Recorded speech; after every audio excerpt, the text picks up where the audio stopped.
Today, we're going to reveal Bon Iver's music making secrets. This is the reason why these huge artists work with him time and time again. The only issue is, he's a literal genius with access to every piece of gear imaginable. So how on earth are we going to be able to replicate that? Well, I spent countless hours uncovering his techniques, and it's not as hard as you may think. There are so many gems in here that every producer needs to know. First, we have the trick Bon Iver uses to fill his tracks with texture, ear candy, and character.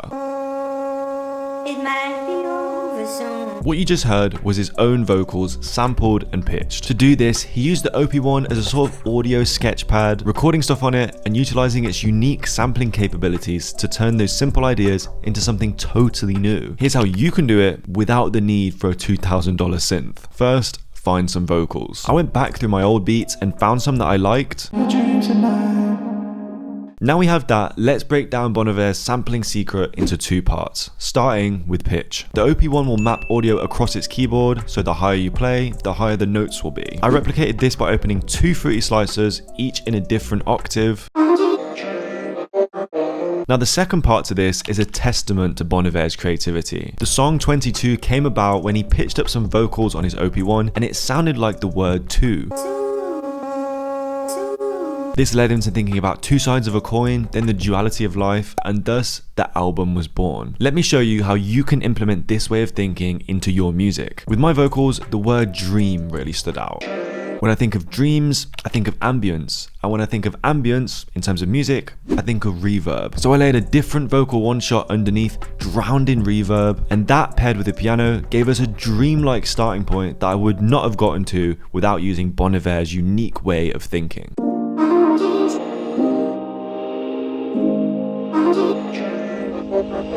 The second technique I want to focus on is something called sonic translation. Whether the song is simple or complex, the sounds he chooses in that moment or what he feels best portray that particular emotion. They sonically translate his feelings into audio form. Keeping this in mind, I want you to listen to another song from 22 a Million.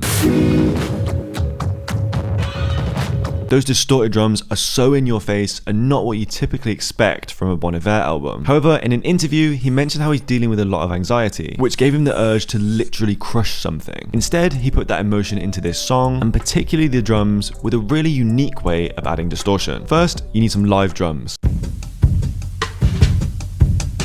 Now typically when I add distortion, I use a plugin. However, Bon Iver did not do that. On this song in particular, he ran those live drums through a Tascam, boosting the inputs as far as they would go. I replicated this using a tape cassette emulation and boosting the input knob. However, this led to a lot of noise being present, so I added a noise gate to try and take some of it away.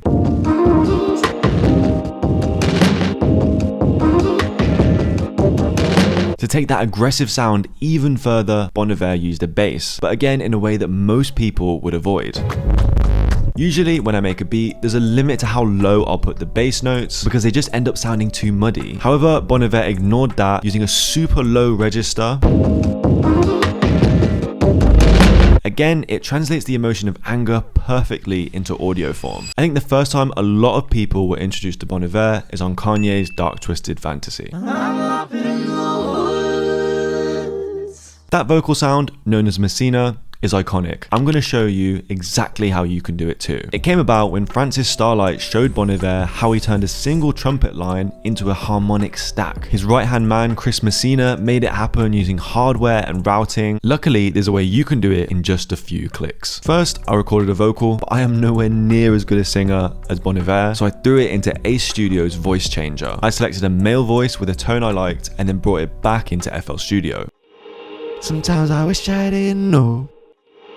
Sometimes I wish I didn't know. From there, I used Antara's Harmony engine, selected MIDI Omni, and sent the chord progression to it. Just like that, you have a Bon Iver style vocal. Sometimes I wish I didn't know. I just waited, put on my soul. However, like I mentioned, he discovered this sound through someone using it on a trumpet. For our beat, I again took the vocal and put it in Ace Studio. They also have a range of instruments in their voice changer that you can turn your vocal into. I chose a trumpet, and now we have our melody as a brass. I applied the same effects as we did to the vocals, leaving us with this intro section. Sometimes I wish I didn't know. I just waited, put on my soul. Sometimes I wish I didn't know. Sometimes I wish I didn't know. If you want to level up your vocals, definitely check out Ace Studio. The voice changer I've just shown is in addition to their vocal synth. This allows you to create crazy vocals by just clicking in a melody and typing in any lyrics you want. Hit the link below to check it out. There's also another simple yet very unique vocal technique on Stratford Apartments. There's a female and male vocal singing at the same time. I did the same thing, recording another vocal with new lyrics and throwing it into Ace Studio's voice changer again to get a female tone.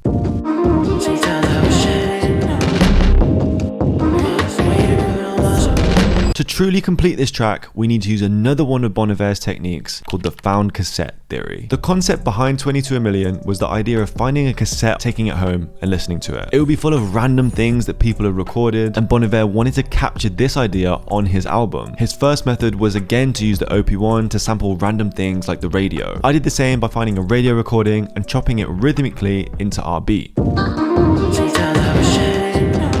Second, I chopped up some glitchy accents I created using autochroma.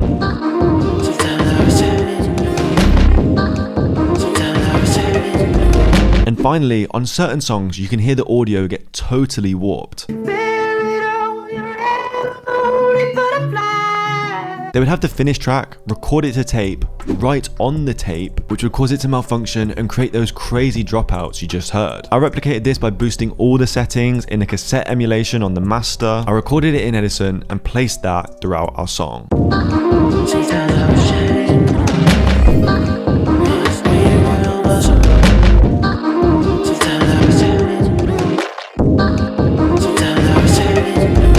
For our fourth technique, we need to go back to the start of Bon Iver's career and take a look at how he transformed the simplest of instruments into something full of texture and character. That piano has so much more life than you'd normally hear. Here's two things you can do to spice up any sound with instant texture. First, I opened a piano. I used a taped one, which literally has tape on the strings, giving it a beautiful sound. I'm gonna do two things to take it to the next level. First, find a texture loop, a real world sound, anything you like. Then sidechain the piano to it. This means that in places where there'd usually be silence, this texture pulsates in.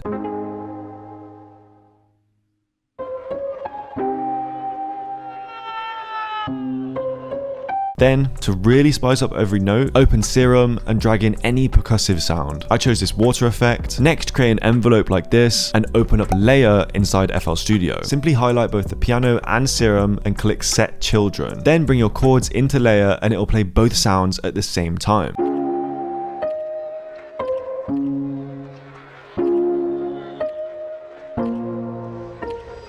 Somehow, we've gotten this far without mentioning guitars. I think that shows just how extensive Bon Iver's arsenal of tricks is. However, there's a simple technique he used in his early work that gave his guitar sound an entirely new dimension. And the best way to understand it is to listen to this small part of Skinny Love. As you can hear, there are two guitar takes, each one panned to a different side, with one of them sounding a bit off. Now, Bon Iver is definitely capable of playing two identical guitar takes, so you know this has to be intentional. First of all, they're recorded at different distances from the mic. There was even a research paper done on this. And secondly, he played them both differently to create imperfections. I used the same two tricks for our beat, and that left us with this.